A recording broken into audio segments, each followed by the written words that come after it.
All right, good evening. I call the special town meetings of November 12th, 2020 to order and ask everyone to rise for the Pledge of Allegiance and a moment of prayer led by our Veterans Agent, Ted Mulvihill. Ted.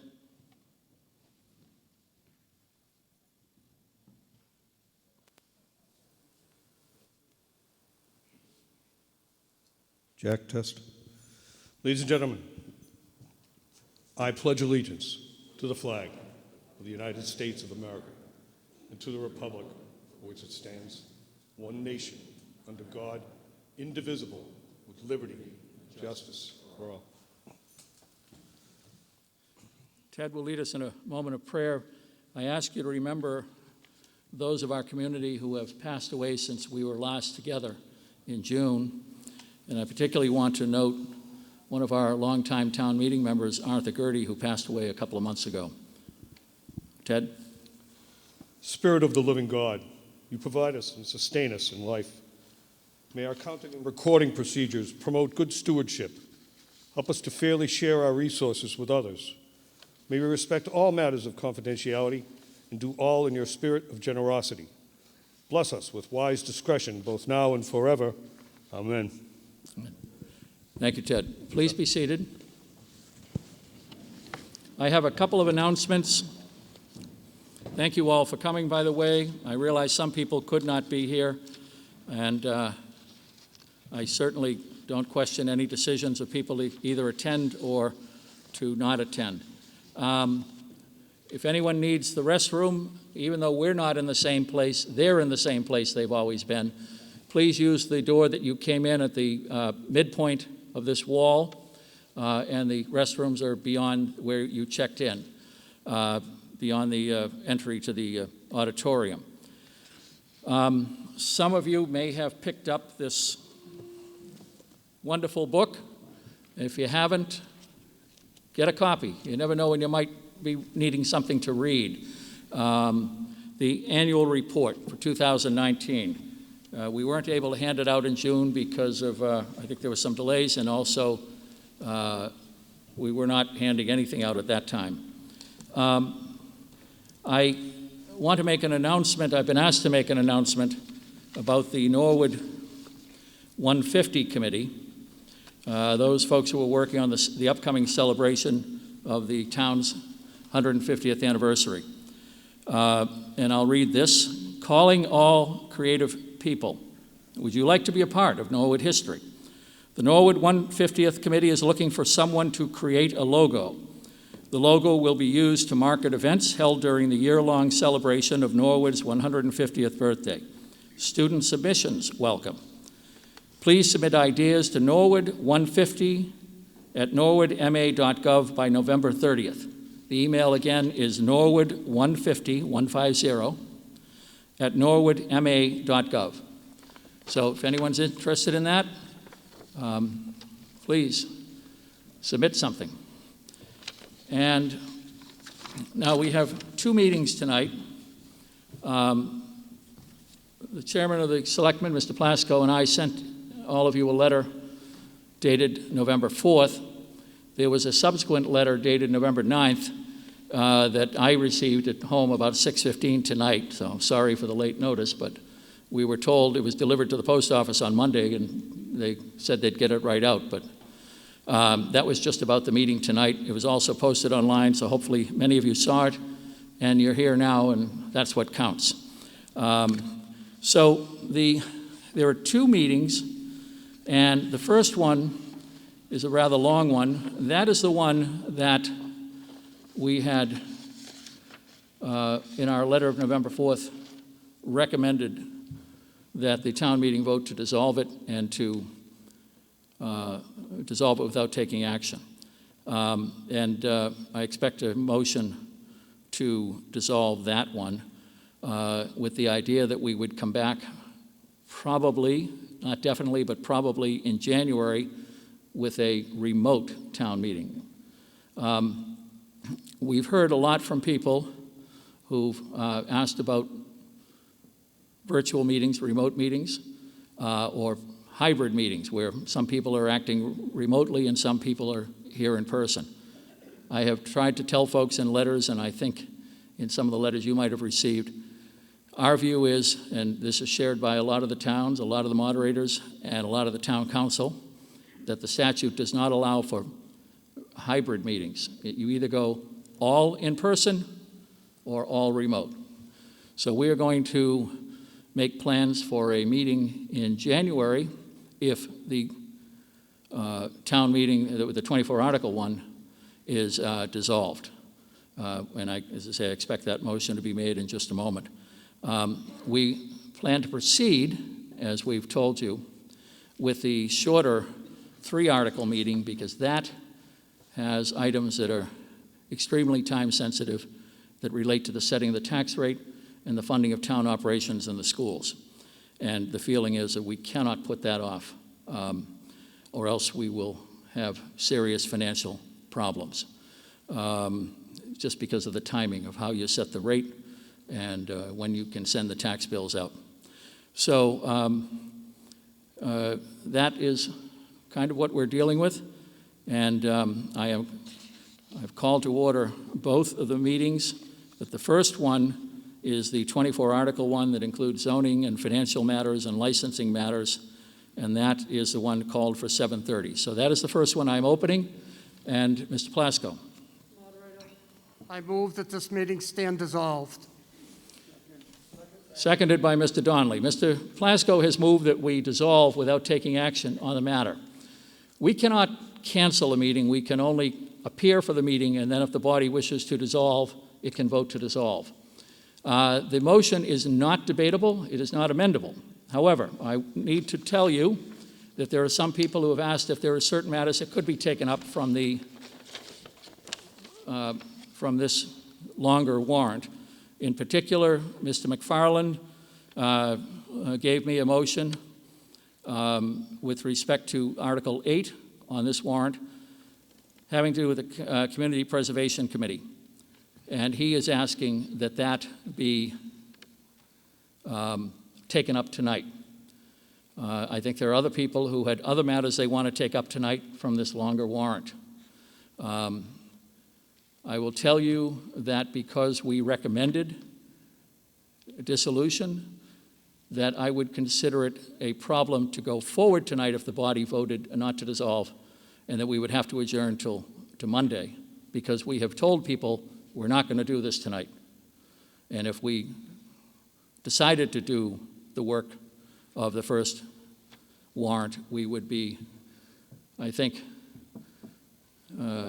somewhat acting in something less than good faith with respect to the people who may have stayed away because they were interested in those things and understood we weren't going to take them up. And we've discussed it with town council, and his view is in accord with that. So in fairness to Mr. McFarland and his committee, I'm telling you that they want to proceed, but I'm also telling you that under our rules, if we, with a motion to dissolve in front of us, it cannot be debated, it cannot be amended, and we proceed to a vote on that. If the motion to dissolve is carried and it requires a simple majority vote, then we will proceed to the second warrant, the 7:35 meeting, which has 3 articles. All right, is that clear? Are there any questions? Not debate, but any questions on procedure? This is a little bit unusual, and I want to be fair to everybody on this. All right, seeing none then. On the motion to dissolve, the first meeting, the one called for 7:30 with 24 articles, all those in favor, please say aye. Aye. All those opposed, please say no. All right, I declare that that has carried, and it is dissolved with no action having been taken. And by the way, one of the reasons why we recommended doing it that way is certain matters, if they were simply postponed on a motion for indefinite postponement, that would prevent us from taking those matters up for 2 years, particularly the zoning matters. So we don't want to do that. Dissolution, on the other hand, taking no action, preserves all those matters. They can be taken up when we hold a rescheduled meeting, but it will be under a new warrant because we've now disposed of that warrant. All right, we now move into the second of the meetings, the one called for 7:35 that has 3 articles. And I have a motion by the Finance Commission. Mr. Donnelly, do you have any remarks for this, or are you just going to go right into the motion? Just very briefly, Mr. Moderator. So everybody should have a copy of what we usually call the pink sheets. Tonight they're white. And it has a brief statement from me, and on the back are the summary of all the articles for this evening. I should note that the articles have the support of the Commission. We voted for these on November the 6th. And additionally, tonight, Judy Langone, member, and Kelly Newman, member, participated in all those meetings and votes. Unfortunately, they are not able to be here tonight, but the articles do have the full support of the Finance Commission. Thank you. All right, so you have a motion on the first matter? Yes. You want to read it? To see if the town will vote to authorize No, it's okay. You can just read the motion. Yes. Everybody has Recommended by the Finance Commission that the sum of $618,232 be transferred from free cash and used for the purpose of offsetting the fiscal year 2021 tax rate. Thank you. Any explanation or any comment on that, Mr. Donnelly? Yes, just to reiterate information that we have discussed at our FinCom meetings as well as on the yellow sheet. Back in the spring meeting, the annual town meeting, it was anticipated that we would have a reduction in our state aid number. We was not sure at the time what the total reduction would be, but the basic concept here is that we anticipated, we have perhaps in the vicinity of a $600,000 reduction in state aid, which actually is better than it was projected to be at some months ago. So with that reduction in state aid, there is a need to authorize the $618,000 and change here to make up for that loss. By doing so, we then allow the assessing department to go forward with the process of setting our tax rate for the next tax year. Thank you. Any discussion on this matter?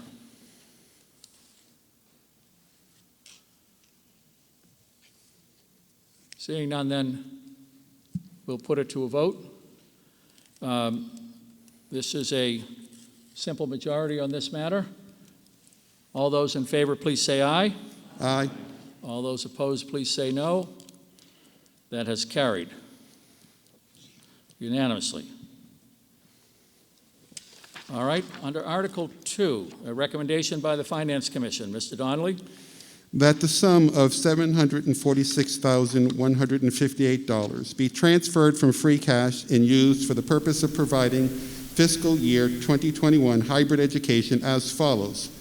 School department budget, $381,158. Shared costs, itemized Medicare, $25,000. Health insurance, $294,000. Unemployment, $25,000. Workers' compensation, $20,000. Life insurance, $1,000, for a total of $746,158. Thank you. Any discussion on this? Yes. Stand up so they can find you. That'd be good. We have runners with microphones. The runners will hold the microphones. Please don't touch them. And remember, identify yourself by name and district so that we all know who you are behind those masks. Sarah Quinn, District 2.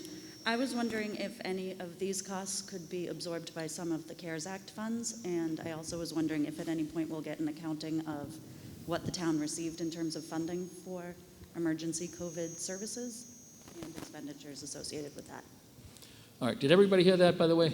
A little bit faint, but the question is whether any of this can be covered by CARES Act funds, and Ms. Quinn, tell me if I'm speaking incorrectly here, whether any of this is something that could be covered by the CARES Act funds, that's the money we're getting from the federal government, and is, by the way, she's also asking, is there any accounting available of how much we have received, the town has received from those programs, the CARES Act. That covered? Thank you. All right. Who wants to take that? Mr. Mizuko.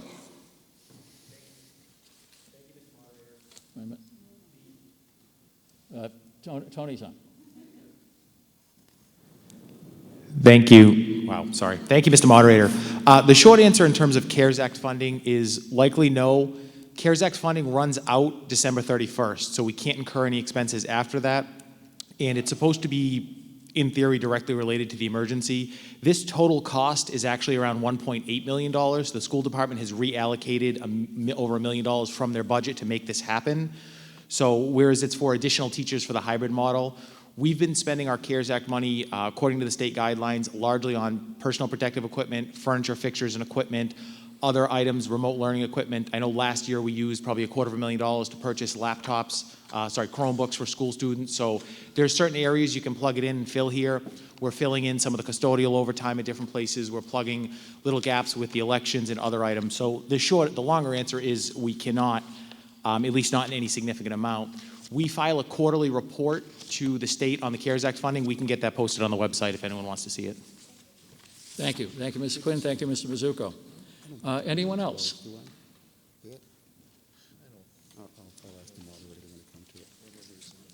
All right. In the back.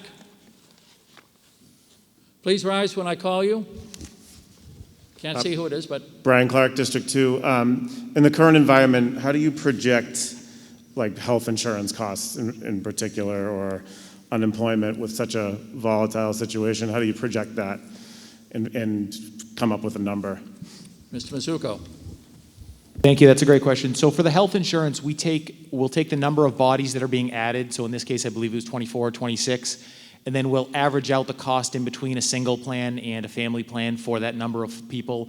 Until they're actually hired, we don't know what their plan selection is going to be. So this number could be much higher. It could be much lower. It'll return to free cash at the end of the year if it's unexpended and it can't be moved into any other line. So it is sort of a guess, but it's based on, if you take 26 employees, a family plan's about $20,000, an individual plan about $9,000. You do the math in there, how many single, how many individual. So it is a guesstimate. It's the same thing with unemployment. That unemployment cost could be 0. It could be 3 times this. So you pick enough to make sure that the budget can get through without needing an adjustment in the middle of the year, so none of the account lines run out. If it's unexpended, it ends up becoming free cash at the end of the year. Same thing with workers' comp. The workers' comp cost could be 0. It could be $200,000. Thank you. Mr. Clark, does that answer the question? I thank you for your explanation. I feel like that would be true in any year, correct? Though you'd have to. So I guess my question is, in terms of the COVID situation, how are you guys adjusting your normal formulas, your normal, because I don't know how anybody can do it, but I'm just curious as to what your philosophy or what data you guys go by in relation to COVID affecting that exactly what you explained. Sure, just on that, in terms of the benefits costs, COVID's not having a direct impact as of yet on our benefits costs. It is hitting the unemployment line that will get eventually reimbursed. There's a lot of unemployment fraud going on in the Commonwealth, and the state sort of charges us and then issues us credits when it gets corrected. So COVID's impacting our revenues in certain areas, and it's causing certain expenses, not really on the labor side, but in the building and facility expenses to go up. Our benefit costs, as of yet, aren't changing. A year or two down the road, as a vaccine rolls out, there could be changes to health insurance, and we won't know our rates for next year until this January, February. We could be looking at a larger or smaller increase. We've heard all sorts of different things from our insurance provider.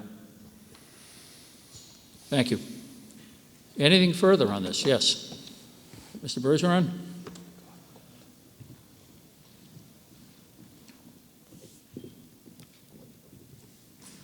Thank you, Michael Bergeron, District 1. I took notes, I think, at last year's meeting, and it's just a matter of curiosity. I want to know if I got it correct. With regard to the town health insurance, I think it was mentioned at last year's meeting that in 2015 it was $12 million, and in 2020 it was $14.4 million. Are those numbers accurate, and is it projected to go up in 2021? It is. We've been averaging around a 5%, 4 to 5% increase a year, which on that dollar amount, I think the total health insurance for current employees and retirees is around $14 million a year. Putting this money into the budget is making sure there's enough money in there for the additional bodies that are being added. And that increase is due to employment and the cost of insurance. Wait a minute, Mike. I'm sorry. The And microphone wasn't there. And that increase is due to additional numbers of employees.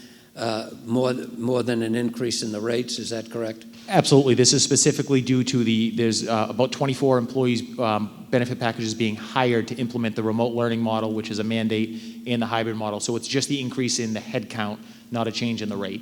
Okay, thank you. My pleasure. Thank you. All right. Anyone else? Mrs. Slater.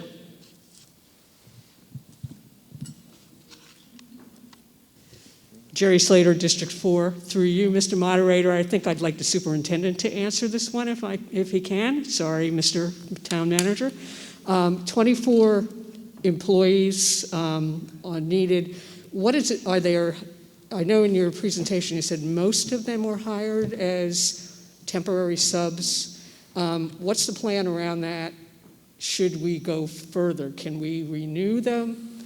And is there any plan that we might actually permanently hire some of these individuals?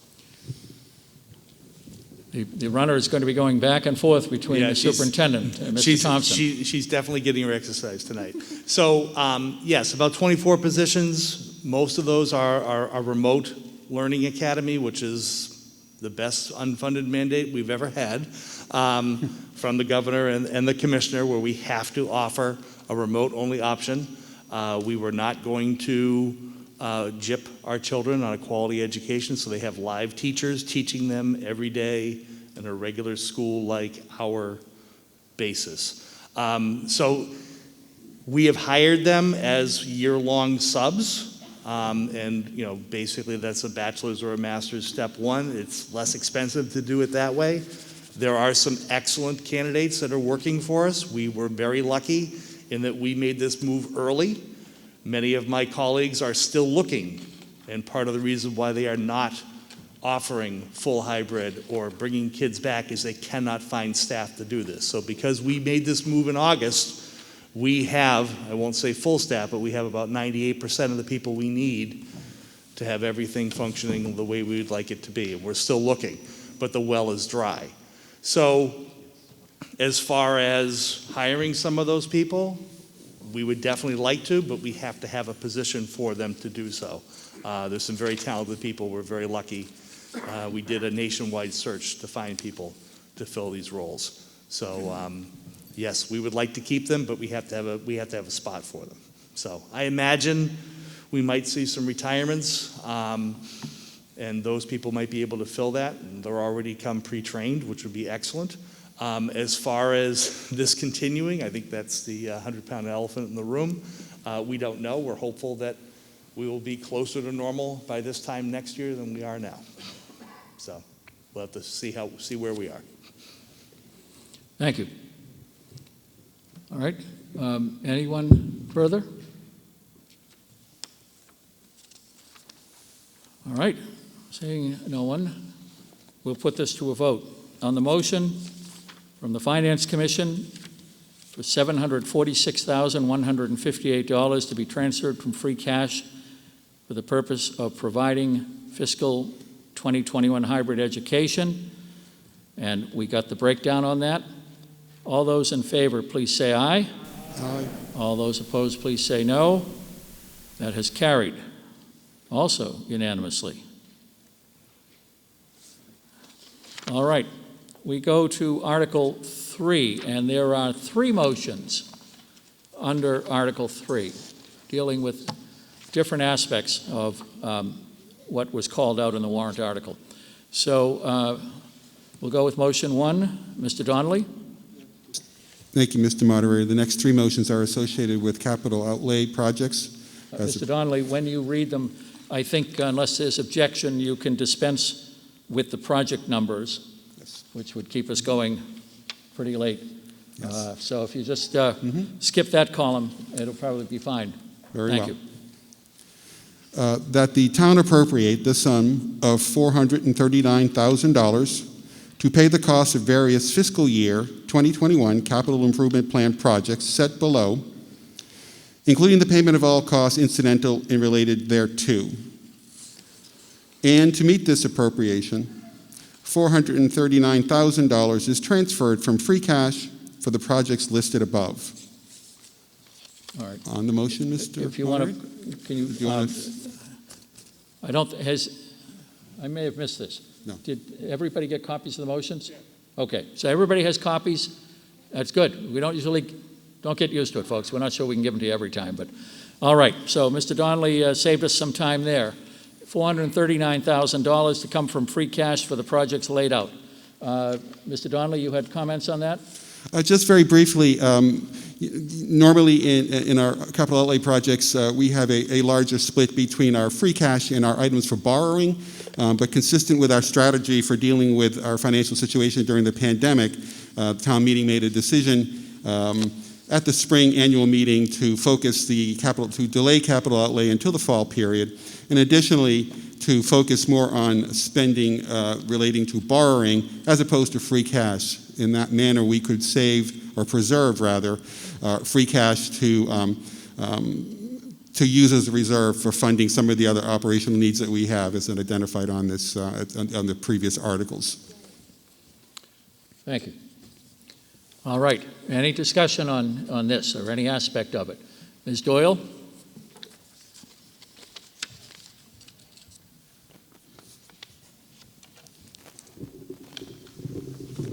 Cheryl Doyle, District 7. This is just curiosity.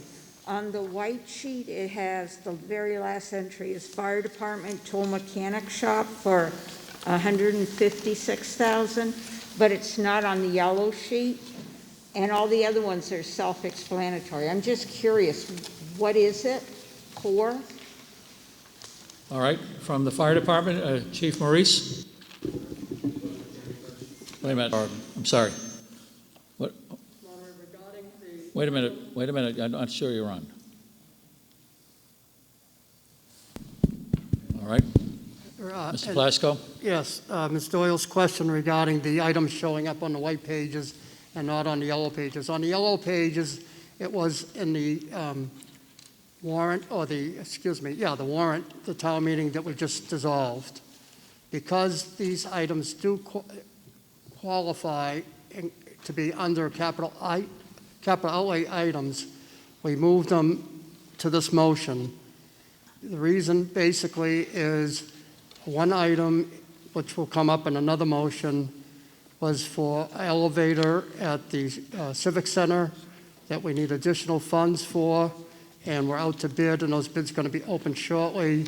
And if we don't get the additional funds, we won't be able to award that contract, and we'd have to start the whole process all over again.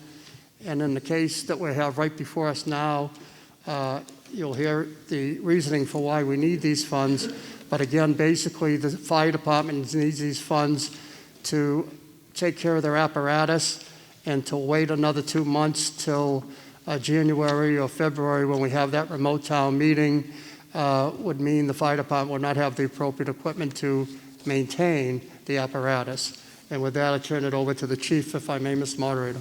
Yes. Thank you, Mr. Plasko. Chief? Thank you, Mr. Moderator. George Maurice, Fire Chief. We recently had the department mechanic retire after 30 years, and all the tools that we had to maintain the apparatus were the property of the mechanic. So really left us with not a lot of tools to work on all of the engines, ladder truck, ambulances, command vehicles. So what we're trying to do is we're trying to make a one-time investment for the town, for the department, so we have these tools, we can work on the apparatus. We're trying to go from a reactionary repair system where something breaks and then we fix it to a preventative maintenance system. So that way the trucks are maintained properly, and hopefully then we won't have to come to town meeting and ask for $25,000 for a short block or things of that nature. This will include the actual tools themselves, mechanical, electrical, and diagnostic equipment. It's also going to include the cabinetry and storage compartments for all of these tools. Unfortunately, the tools that we need to work on large apparatus like we have are very expensive. You can't go to Home Depot and buy a Husky brand tool. These are snap-on tools. They're expensive, but they are lifetime warranty, as is all the storage cabinetry that we're going to be purchasing. It's also a lifetime warranty. So we're looking at this as a one-time investment in the department. If other departments need to use these tools, of course, we would have them available for them, but we need them to properly maintain our vehicles. Thank you. All set, Ms. Doyle? Thank you. All right. Anyone else? Mr. Greeley?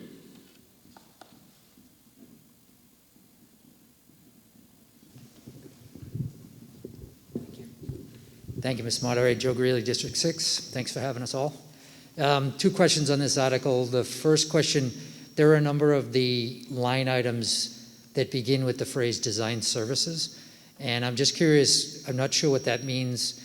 First question is, does that mean that there's a follow-on beyond design, or is that just a phrase and it means that we're actually completing that task? And then I have another follow-up, sir. All right. On that first question, Mr. Mizuko. Thank you, Mr. Moderator. Design services refer to either the engineering or architectural or other design work needed to complete a project. It's not the appropriation for the project. Most towns usually have money in a facilities budget to do design ahead of a project. It also includes our bid specs, which I'll get to in a minute. So what we've done in the past is when we have a project, we get an estimate and we say we think it's going to cost $900,000. And then we come to town meeting and ask for $900,000. We start designing the project and doing whether it's the engineering or the architectural design, and then we realize our estimates are actually off and we're coming back because we made a mistake. So sort of making up that number is what we want to get away from. Most towns will design a project, have much more firm construction estimates, so that way when we actually go for an actual appropriation, we know what we're getting. All of these design items follow up with a capital plan in the project, either in this year or in a future year. Design services can also be either construction management or bid spec preparation. And what that means is when you see something simple like carpet, I know everyone's reaction is we got to pay somebody to design carpet. Well, they're not designing the carpet, but there's a technical aspect that we have to get correct in our bid documents where we have to specify the exact type of material it's manufactured with, the material it's made with, the type of glue that is used, the manner in which the glue is applied to the floor, the manner in which we remove the carpet and the disposal. All that has to be very clear in our bid documents. And usually that takes an engineer, an architect, or another registered design professional to do that and then to follow up throughout the construction with it, because we go out to bid and we have to take the lowest bidder, and if they're a lower but responsive bidder, the town can actually really get screwed if we're not specifying what we need. The same thing with paint. It's not as simple as just let's go to Babel's and buy a bunch of paint. We have to specify the actual material that we're looking for, far beyond the color, the type of paint, and then the manner of installation. So that's how it works for sort of more cosmetic projects. For a building, it's actually engineering and designing the building. Follow up, Mr. Greeley? Follow up on that response, if I could, Mr. Moderator. So using the carpet replacement line item as your example, so what's in front of us is the request to spend $25,000. So given your answer, that means that this is phase one and there's a phase two that could be significantly more than $25,000? Correct. Design is usually projected at 10 to 20% of the project cost, but that's of course the initial project cost. Sometimes you come in above, sometimes you come in well below, and then this would roll into the project cost, assuming we move forward with those projects. One of the additional benefits is even though sometimes you may spend money on design or bid specs and then you realize that you don't want to do the project, I'd rather have spent the design money rather than to start going full bore with the project or asking town meeting for $1 million or $2 million for a project and finding out we're way off. I think everyone may remember the the town hall project a few years ago, where we thought $700,000 or $800,000 was going to renovate town hall, and it was just not anywhere near what the need was. Okay. Just a recommendation going forward. It's disappointing that outline wasn't in the documents that we received. We're being asked to spend $439,000, but really what you're saying is that's 10% of a much larger spend of upwards of over $4 million for the real project. So I think that, if I could, Mr. Moderator? Yes. So my point is that that's an important piece of information that town meeting members need to know going forward before they vote on something like this. Just a recommendation. Thank you, Mr. Greeley. And that was point one, and if I could, point two? Yes. My other question, and I should have asked this one on the first article, but we're being asked to spend money from free cash, and I may have missed it, but I didn't see the available free cash number anywhere in our documentation. So do we know what that number is? It's November, and I would assume we already have it. Thank you, sir. All right, who has that? Mr. McQuaid? Mr. Plasko? We just received from our financial guru, Mr. McQuaid, that DOR just this afternoon certified our free cash at $8,725,000. If you appropriate all the money that we are recommending come out of free cash this evening, we will still have a balance of $6,921,610 in free cash. Thank you. All right. Thank you, Mr. Greeley.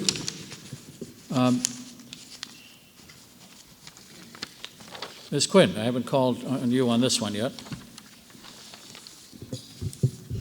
Thank you. Sarah Quinn, District 2.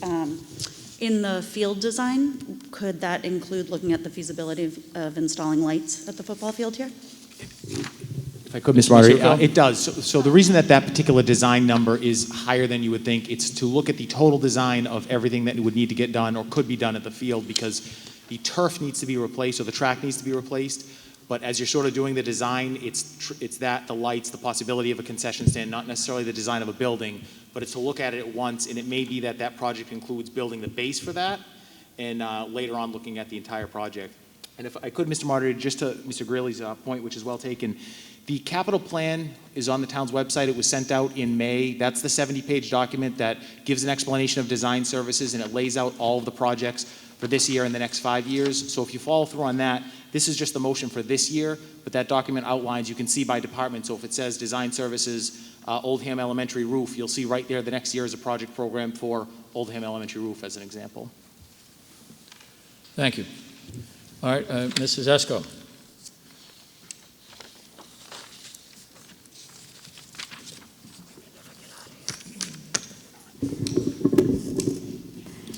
Thank you. Tony Esco, District 5. First, I want to thank the town for a safe, secure, and very accessible election this month. I really appreciate it very much, all the extra work. Thank you very much.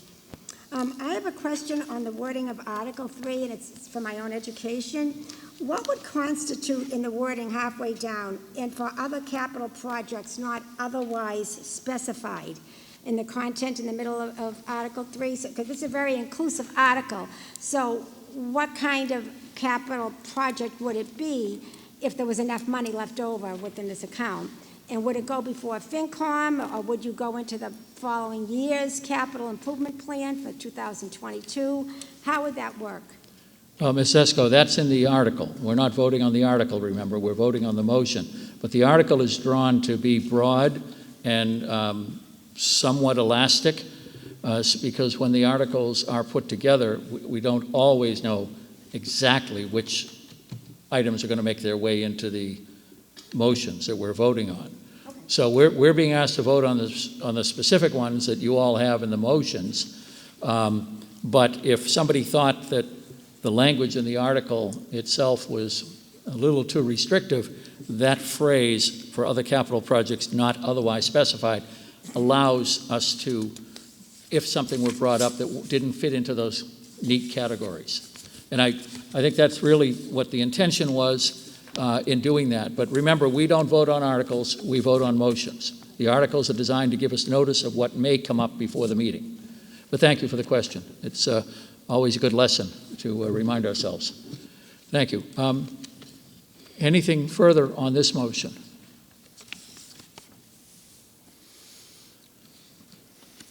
Mr. Lynch?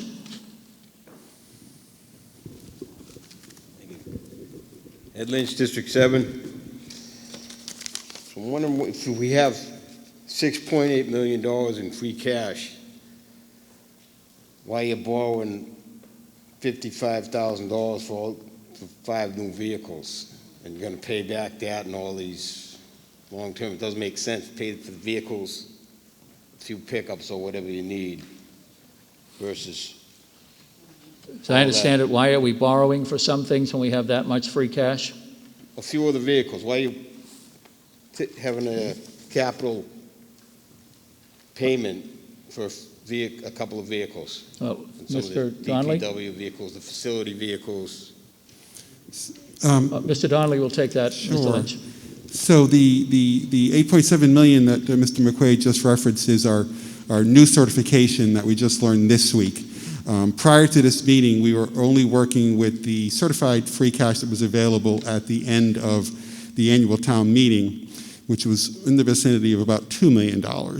So of that $2 million, if I may be a little off in the figures, but most of that $2 million is being applied to the articles tonight.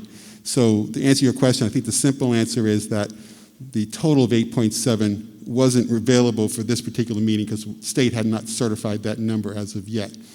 But your question is well taken, and it's a discussion point that we have often have too. And I would like to describe it as in normal years, we do like to see more of the free cash being used for smaller items like vehicles. But in this particular year, there was a concerted effort to reserve our free cash to deal with our economic situation, our financial situation that we've anticipated would result from the pandemic. Thank you. Thank you, Mr. Lynch. Anyone else? Seeing none, then we'll put it to a vote. On the first motion under Article 3, the motion is for $439,000 to be taken from free cash for the various projects listed on the motion that you all have in front of you. Requires a majority vote on that. All those in favor, please say aye. All those opposed, please say no. That has carried, and I declare it unanimously. All right, Mr. Donnelly, by the way, Ms., I don't want to forget those hardy folks who are sitting outside. Ms. Carney, could you do me a favor and ask, see if they're voting out there? They are. I had asked them earlier. Yeah? They all voting yes? Because I'm declaring these unanimous. Everybody was unanimous. There were no votes. That's wonderful. And they haven't frozen out there yet either, I hope. Okay. All right, so the second motion, Mr. Donnelly. That the town appropriate the sum of $7,485,000 to pay the cost of various fiscal year 2021 capital improvement plan projects set forth below, including the payment of all costs incidental and related thereto.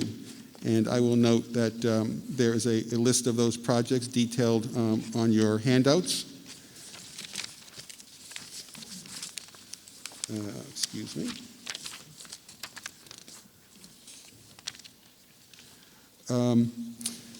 Total borrowing from your, as you know, total borrowing of in authorization is $2 million via the water and sewer rates, and $5,485,000 from the general fund, for a total of $7,485,000. And to meet this appropriation, the treasurer, with approval of the selectmen, is authorized to borrow said amount under and pursuant to General Law, Chapter 44, Sections 7 and 8, or pursuant to any other enabling authority, and to issue bonds or notes of the town thereof. Therefore, any premium received upon the sale of any bonds or notes approved by this vote, less any such premium applied to the payment of the cost of issuance of such bonds or notes, may be applied to the payment of costs approved by this vote in accordance with General Law, Chapter 44, Section 20, thereby reducing the amount authorized to be borrowed to pay such costs by a like amount. All right. Any comment on that or information, Mr. Donnelly? As I noted earlier, the list of projects that is listed for this borrowing item have been voted upon not only by the Board of Selectmen, the FinCom, but also the Capital Outlay Committee, which has the first shot at looking at the capital outlay program in general. Thank you. All right, discussion on the matter. Who's that over there? Ms. Sullivan? Sarah Sullivan, District 9. On one of these items, I have a question. I actually have two questions, if you'll permit me. But the first question is, are there, for the COA sedan for medical transport for $40,000, Are there any operating budget implications for this purpose? I'm just wondering, can that be absorbed into the budget that we currently have? I'm sure there's insurance, time for someone to drive people, and who could use this service. If we don't see it this year, are we going to see additions to the senior center budget in the future, or transfer from another department even this year? You're referring to the Council on Aging sedan, which is about 2/3 of the way down on the third page of the motion. Is that right? Yes. Okay, just so everybody knows where this is. All right, your question, Mr. Mizuko. Thank you, Mr. Moderator. The COA budget can absorb the ancillary costs in this. It's a sedan for medical transports for seniors. There's two challenges we face. One of them being that the van that we operate is great for events and getting seniors sort of in bulk to a location. It's very bad for medical transports where you kind of have one going here or there. The number one assistance that seniors need to stay in their home is help getting the medical appointments. Unfortunately, the ride, which some seniors rely on, isn't very efficient because it will only take people to, for instance, the Foxborough line, and then if they have to go to cancer treatment in Foxborough, another regional transit system has to pick them up. So sometimes seniors, just to go a town or two towns over, have to go to 2 or 3 transit services. It's starting out part-time between Kerry McCarthy's grant funding and her operating budget. We moved some money from the transfer program over last year to account for a part-time driver. It's going to start off as part-time. We can probably fill it over time as the need grows, if it does, with part-time and per diem drivers as we try to build out the medical transport system. Other than that, it can be absorbed in the budget. Our insurance for vehicles is based on a bulk rate, so we don't end up paying per additional vehicle. But the seniors are looking forward to the added flexibility and sort of maximizing the bus and helping seniors get to medical appointments. Thank you. Ms. Sullivan? Okay. First of all, I think it's a great service, so thank you for answering that question so completely. The other question I have, and I think I know the answer, but I'm going to ask it anyways. Do we have an estimate for the cost of this borrowing for the operating budget next year? Because I think it is a helpful number to have. I know it can be bonded. I know they're all going to be financed at different rates based on what they are, so I understand it's not an easy question to answer, but I'm assuming there's an estimate somewhere in someone's mind. Mr. McQuaid? Yeah, I'll start. Mr. Moderator, if I could start while the CFO is getting the number. Just a note on the borrowing, the number we put in there is the projected full cost of the project. We only will end up borrowing what the cost is. So if something does come in substantially lower, that's what we would borrow. And we actually borrow in increments. So if it's a $500,000 project, whatever we think the first sort of tranche of that project is, that's what gets borrowed. And then we only actually start borrowing the rest of it as needed. So this is the full amount we would need to borrow. The bond premium would actually reduce this total amount to a number that Mr. McQuaid will have for us hopefully in just a second. Mr. McQuaid? So actually, you each have this in your packet. So if you just flip it to the first page that has blue on it. So this is the Finance Commission has a policy that debt service should not exceed 5% of non-utility revenues. So if you look at this projection on the first blue page, it shows that in fiscal 21, that ratio is 3.68%. At its highest, that's the first year in fiscal 22, these borrowings would bring that ratio up to 4.62, which is still lower than the 5% ratio. And then you can see over time that number drops.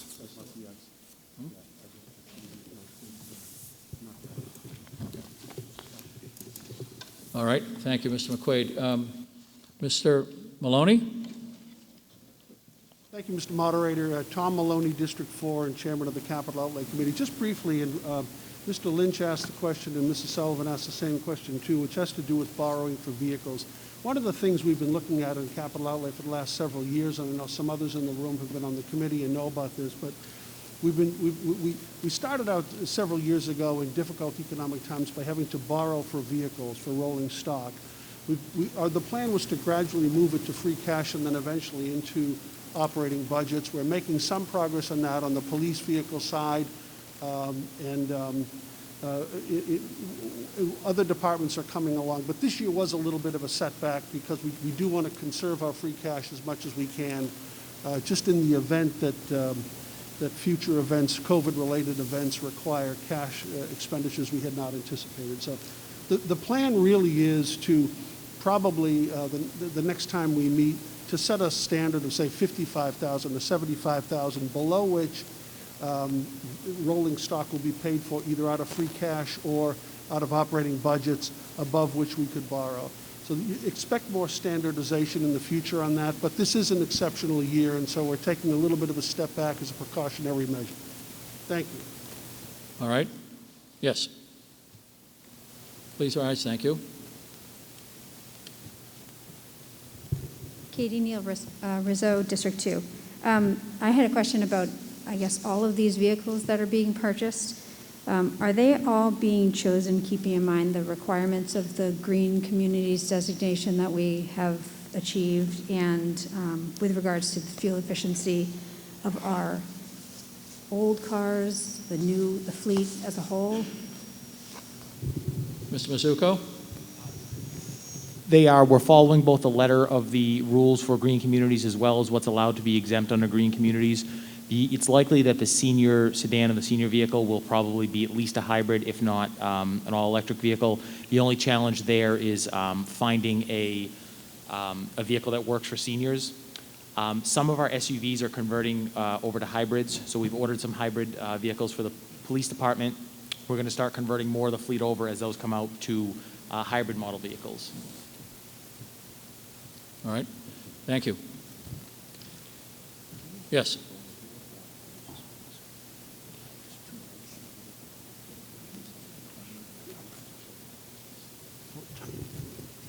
Eric Bodenhofer, District 9.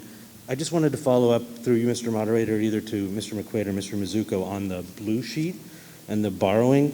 Mr. McQuaid noted that the ratio goes down over the next few years. Is that assuming no additional borrowing, or on that our 5-year capital outlay plan that with additional borrowing? Joe did this. Do you want to go? Do you want me to take it? Joe made the schedule.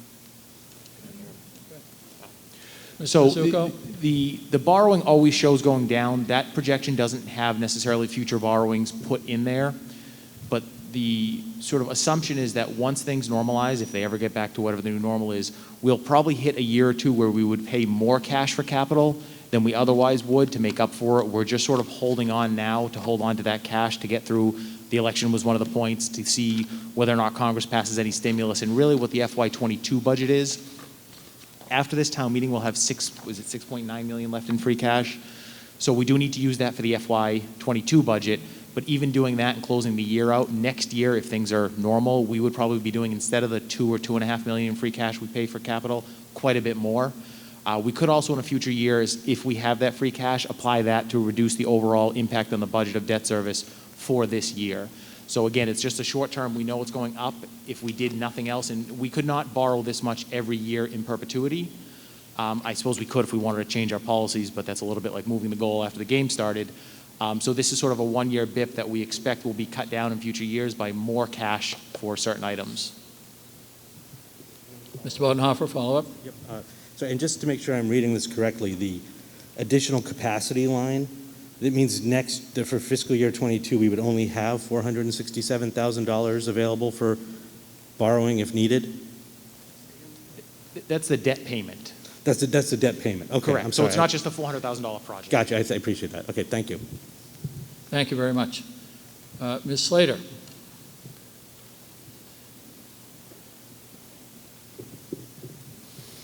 Jerry Slater, District 4. Mr. Moderator, through you, I have a couple of questions and then just a comment. My first question is on the second item, Westover Parkway Bridge Design and Construction. I did read, based on Mr. Mizuko's recommendation, and because we didn't get another cheat sheet, I did read the 71-page capital outlay report, which was very well written. But in the report, it does talk about applying for a grant in April of this year, $500,000 for that bridge, and that we would find out in May. Did we not get the grant? Is that why we're asking for the money? So I'll defer to Mr. Ryan for the specifics on that grant. We did unexpectedly get a grant last year for the Dean Street Bridge, which came in at the state paying probably 70 to 80% of the cost of that. I'll defer to Mr. Ryan on the small bridge program status. Yes, Mr. Moderator, yes, Mr. Mizuko was talking about the Dean Street Bridge project, but we did benefit a $500,000 grant there. We applied the same grant program for Westover Parkway. We were unsuccessful because the program has run out of cash. They have told us if they do get more funding for it, it will be included in the next round of consideration. But as of this time, there is no monies available from the state for this project.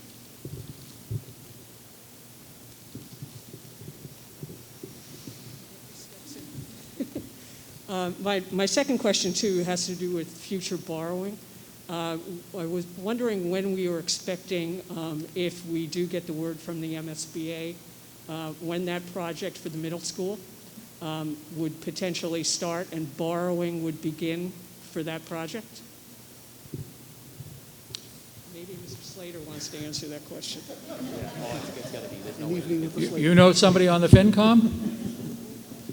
Mr. Slater, are you the designated hitter on this one? I guess so, Mr. Moderator. The schedule for the middle school, assuming things go well, is to go to town meeting in the spring of 2022, and to have the building completed in 2025. So I guess the question we'd have initially is we certainly would need some money for the design of that facility in the spring of 22. The question, I guess, is whether we would, bond or do bond anticipation notes during that first year. So it's likely that there will be some debt service during the first couple of years. I can't tell you today how much they would be because I just don't know the number. But probably beginning in 2025, assuming everything goes through and, we approve the project and whatever, probably beginning in 2025, we would see a significant debt service, debt exclusion that we would have to pay. Mrs. Slater, a follow-up question for your husband or for anybody else? I think I'll be able to follow up on my questions later for my husband, but... He was afraid of that. I know, and I was actually thinking about amending the capital budget to include a heat lamp for our friends outside, but I do want to make a suggestion that it would be a lot easier for us at town meeting if we had like items grouped together in the capital budget. I know we've done this like a million different ways over the years, but this is a really long list of just like disparate items grouped together, which makes it really kind of difficult for us all to wrap our heads around. Just a suggestion for the future. Thank you, Mrs. Slater. Anyone else on this motion? Seeing none, that we'll put it to a vote. Let me get the text in front of me again.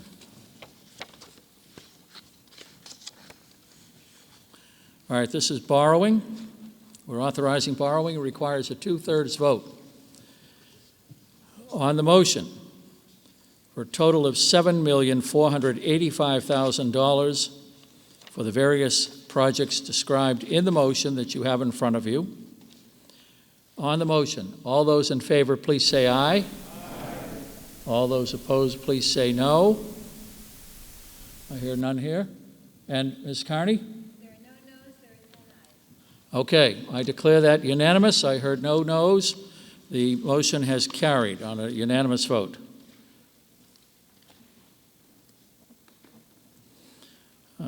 Carries. Okay, we have another motion under Article 3. Motion number 3, Mr. Donnelly. Thank you, Mr. Moderator.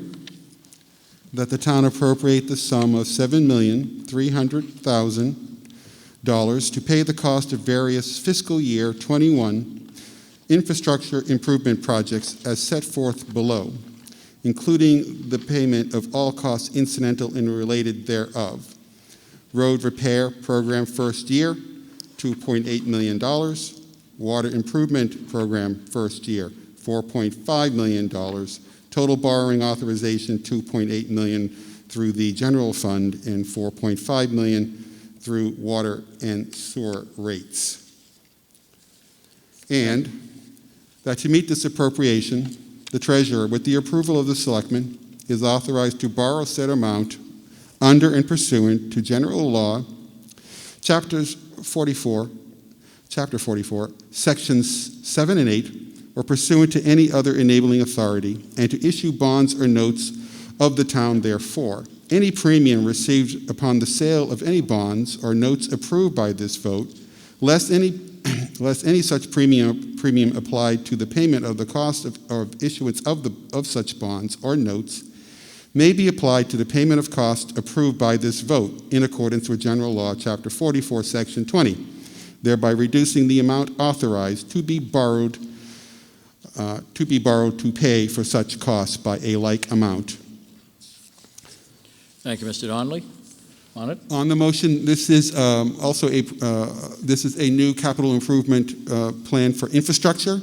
It has the support of the Capital Outlay Committee as well. It was reviewed along with the capital improvement plan by the Outlay Committee and went through the various votes through Selectmen and the FinCom. They are new programs. Each will require an annual borrowing. This is the first set of borrowing for each item. I think I'll yield the specific description of the program to Mr. Mizuko, if I could. All right, Mr. Donnelly. Mr. Mizuko. Thank you, Mr. Moderator. As Chairman Donnelly said, this is the beginning of work on some substantial work that's needed on our infrastructure. Two separate programs here. One to address a backlog in road paving and road work. If we go through with the full plan, which would be to do this once a year for the next 5 years, our road backlog would be caught up to the point where the money we have in the budget plus our Chapter 90 money should keep us where we want to be. There are some towns that spend a lot less money on roads than we do. There are some towns a similar size that spend twice as much money. We've designed it to be 5 separate projects, if you will, each year, so that way we have an off-ramp each year.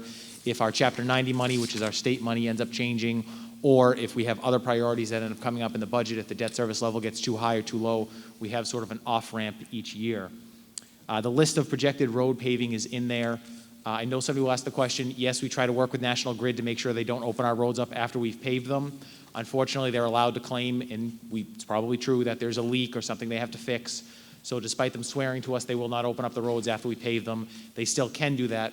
We do, however, try to work with them on their regular replacement as well as our own water replacement, so we're not putting road down and tearing it back up. The water improvement program is an effort to try over the course of 10 years to close the gap in lining our water lines. There's a lot of benefits to lining the water lines. I think everyone has a photo of what a lined versus an unlined water line looks like. Fire flows, pressure to your home, turbidity in the water, and preventing leaks. Annually, we lose about 10% of our total water through leakage, so that's about 95 million gallons a year leaks out of the system that we're not able to bill for and but we're paying the MWRA for. Same thing with the water program, which is going to have about a 1.8 to 2% impact on your rates annually. It's designed to be taken up in 10 separate chunks. We could never do that much work at one year. We'd have the entire town dug up. But it gives us an off-ramp each year if we have a change in our rates. We're not completely in control of our water rates, as the MWRA is a member, it's a system community, so we could have Boston go up or down, or other communities go up or down, and that could cause an impact on our rates. So if we did see a rate shock one year, they went up more than we wanted them to, we have an off-ramp every year where we say, okay, we've gone 3 years into this program, we now need to pause it and let rates adjust themselves. But it would, if completed over the next 10 years, we would have a completely lined system 10 years from today, give or take a year. And I would yield to Mr. Ryan if there's anything he wants to add, and he'll be able to answer any engineering questions folks have as well. Mr. Ryan, do you have anything further? I'm sure there'll be a lot of questions, Mr. Moderator, but just quickly on the roadway resurfacing, the 2 biggest questions we get at Public Works are, when's my road going to get paved, and when are my leaf bags going to get picked up? All right, so the leaf bags, we get that pretty much under control, but roadway resurfacing is always a challenge. I've been here 21 years. You should pave all your roads within a 25-year period, Mr. Moderator. We're probably halfway there in the 21 years that I'm here. And that's no fault of our own. I mean, Chapter 90 funding has been lax for many years. The Big Dig years ago took up a lot of those funds, and we were lucky if we would, do 0.7 miles a year. All right, sometimes we're lucky we get a mile and a half, but recently we're doing a little bit more. This program will let us catch up over the next 5 years by borrowing this money, getting a lot of roadway work done, and then at that point, if we are prudent, we should invest about $1.8 to $2 million a year each year so we can meet that goal of paving every street every 25 years. As far as water main, we have 119 miles of water main, about 30% are online, Mr. Moderator. Once again, we're relying on MWRA money at the rate we're going. We're talking about 35 years to get it 100% under this program. In 10 years, we'll get it done. As Mr. Mizuko said, there's a lot of unaccounted water, 10%, 95 million gallons a year. That's almost $400,000 a year we're losing in unaccounted water. So there's a cost there that we need to take into consideration. Fire flow capacities increase 3 to 5 times when we line a water main, so that's critical for fire protection as well as providing enough water for the residents and the businesses in Norwood. So there's a lot of benefit to it. There's a little bit of pain for the next couple of years, but it's a long-term payoff. Thank you, Mr. Ryan. All right. With respect to this, questions, Mr. McFarland.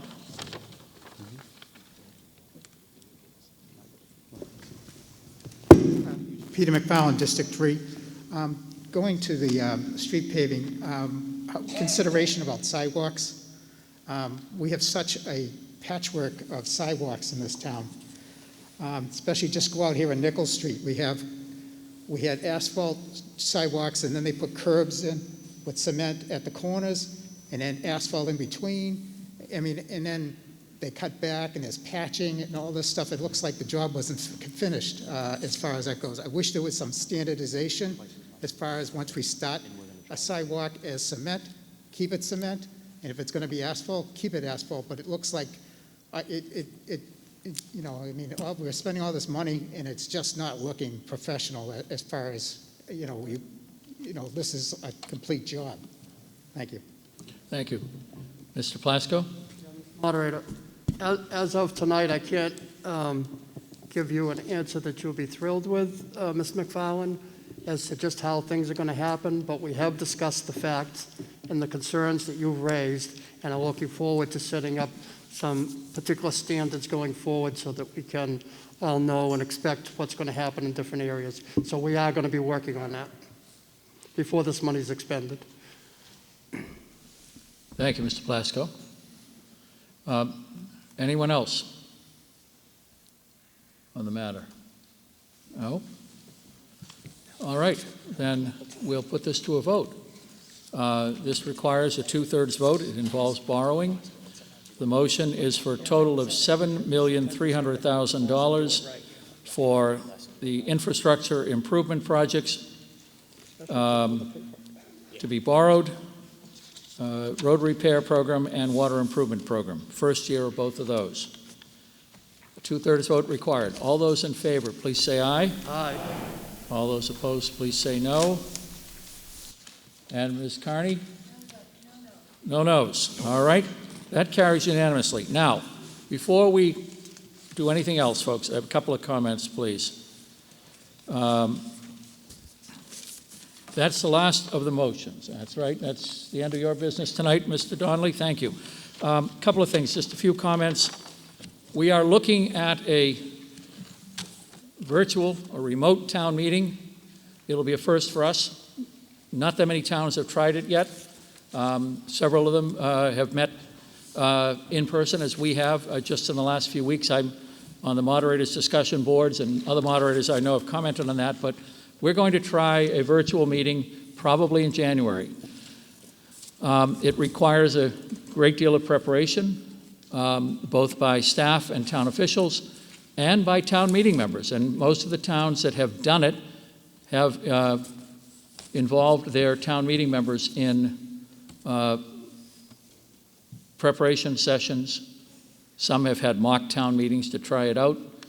They've had training sessions, sometimes by district or precinct.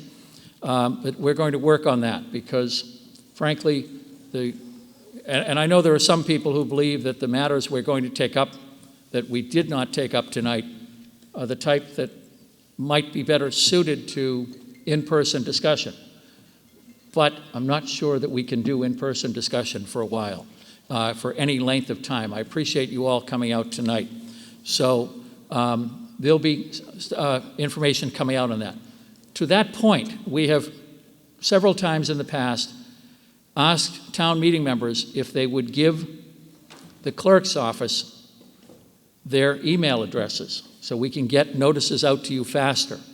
Because obviously something mailed at the Norwood Post Office on Monday with a request that it be delivered right away and not get sent off to Brockton or somewhere else arrived in the mailboxes of a lot of us today. Doesn't do us a lot of good. Mine came around 6:15 while I was having supper. So I knew what it said. I wrote the letter. But, you know, not everybody knew that.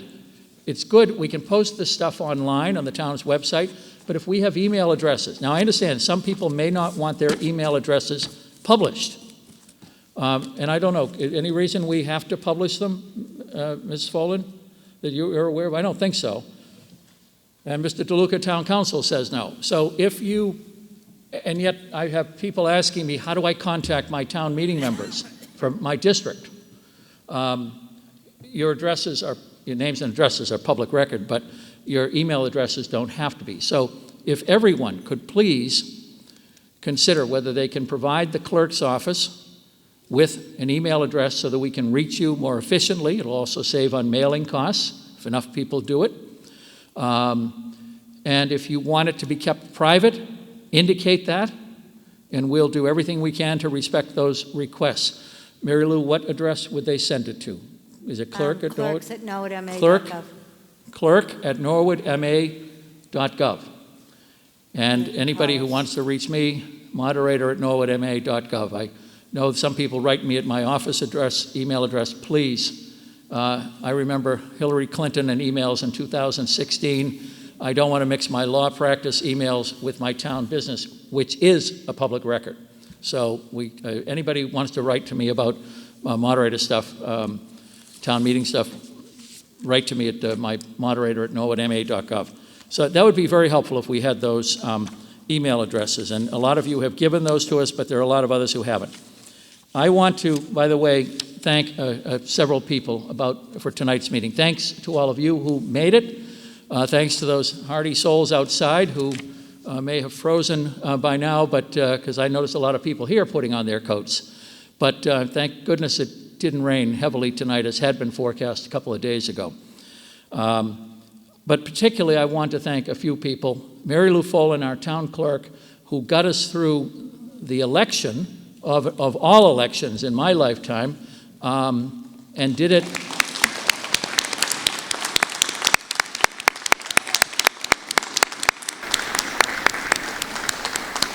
And then, as soon as that was over, I was after her to help me with getting this set up. And she and her staff have been very helpful to us in getting this set up. I want to thank Paul Riccardi, who's our facilities director. Every time I had a question about this, what can we do up here, 8:30 this morning, I'm on the phone with him about something. Paul has always been accessible and very helpful to us in getting this set up. And the high school custodians.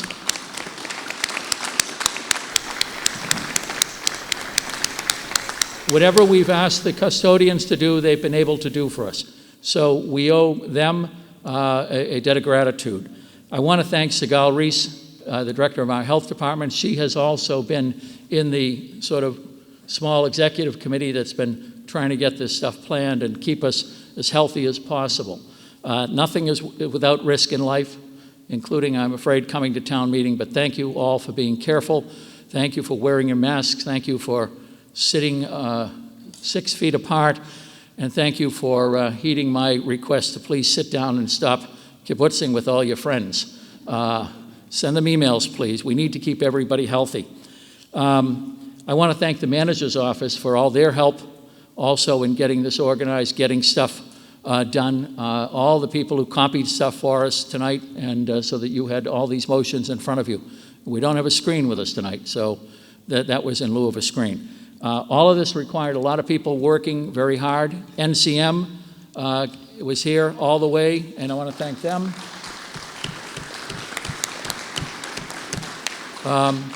Because without them, we wouldn't be able to hear each other. And the folks at home wouldn't know what's going on here. So thanks to everybody. We'll be meeting again. As I say, we're aiming for January. We'll be in touch with you because it will require a lot of preparation for everybody. Beyond that, I wish everybody a happy Thanksgiving, whether you're, we're not supposed to be in big groups and all that. So however you celebrate it, the Christmas holidays, all the other holidays that come, and a Happy New Year to everybody. I don't think we're going to be meeting before that. Now, those are my thanks. Mr. Plasko. Oh, by the way, the other one I want to thank, and I meant to, and he was in my notes, but I missed it. Bill Plasko has been very helpful to me, and we've been working on how best to handle this in difficult times. And so I want to thank Bill for his advice and counsel on this also. So thanks, Bill. Did you have a motion? They're clapping because you're about to move to dissolve. Is that right? Correct, sir. So moved. That we Motion to dissolve, seconded by Mr. Conley. All right, the motion to dissolve this town meeting. All those in favor, please say aye. Aye. All those opposed, please say no. Thank you.